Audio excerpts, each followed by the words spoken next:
Պարտադիր է այս ջլերը յուղերը հանել, որովհետև միսը մեր ինքը ավելի համովանալու է չամանից հետո։ Իսկ եթե այս յուղերը մնան, կողմնակի համեր է գալու, որը որ մեզ կխանգարի։ Կողքից լրիվ մենք հանում ենք յուղերը պարտադիր, այսինքն սիրուն մաքրելով գալիս ենք մինչև վերջ։ Ոչ մի հատ յուղ պետք է չմնա։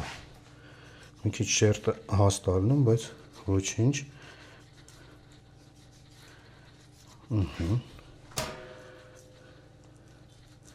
Շատ կարևոր է, այսի հիշեք։ Յուղոտ չի կարելի ընդհանրապես սարքել այս պահը։ Պատետում ենք մյուս կողմը, էլի մեր մոտ մաքուր է, այստեղ էլ ունենք մենք պահած յուղեր, միշտ ֆիլեի այս հատվածը ինքը յուղոտ առնում միշտ։ Կողքի այս փարն էլ սիրուն հանում ենք, այսինքն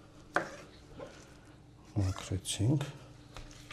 այստեղ էլ է իր միշտ յուղելնում պահած, այս անկյունը իր տակը հենց յուղ, այսինքն սիրուն մենք իրան մաքրում ենք, մեր միսը պետք է լինի լրիվ իդեալական մաքուր, որովհետև մսի առաջի պրոցեսից շատ բան է կախված, հիմնական մեր հումքը հենց միսն է, ամենաառաջի բաղադրիչը։ Մեր մոտ ինքը սովորաբար խոզի ֆիլեն մենք բաժանելու ենք երկու մասի, բայց մենք պատրաստելու ենք երկու ձևի բաստուրմա խոզի նույն ֆիլեից, որը որ այսինքն ստանդարտ մենք վերցնում ենք մի չափը, որը որ գնաց երկար բաստուրմա, այսինքն երկար, իսկ այս մյուսը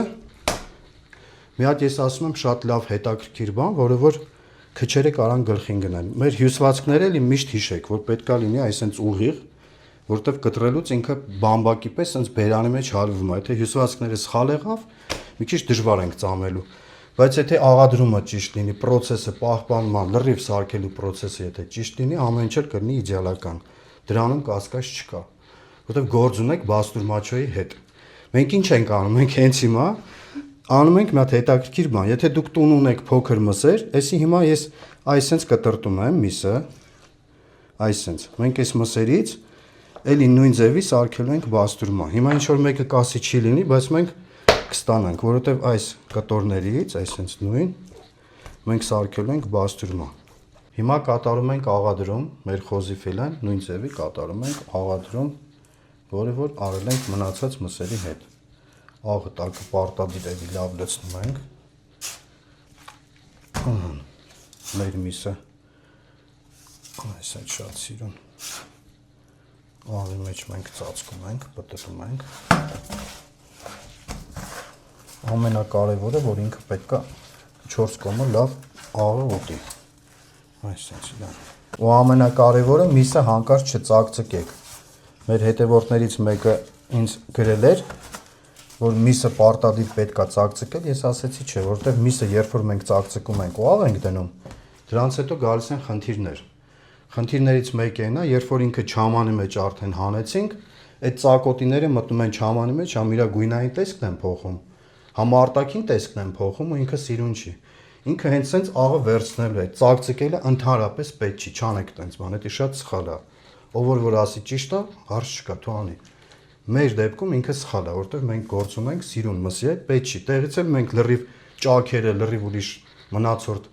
յուղերը, մսերը հանում ենք, իր արտաքին տեսքը պետք է եւ սիրուն լինի։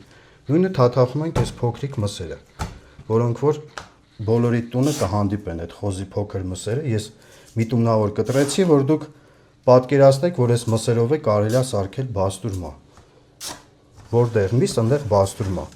Մենակ պրոցեսը պետք է ճիշտ արվի։ Մեր հարթակը հենց նրա համար է, մենք անելու ենք անհնարինը։ Մարդիկ, ովքեր որ ստանդարտ սարքել են այս կտորով, խնդիր չկա, մենք կատարել ենք մնացած կտորներով եւս։ Всё, սիրուն պտտեցինք մեր պստրիկ խոզուկները։ 4, 5 խոզուկները։ 3 խոզուկներ էին, դարձան 4։ Այսինքն սիրուն աղ ենք դնում։ Մեր խոզի միսը էլի մենք պահում ենք 10 օր։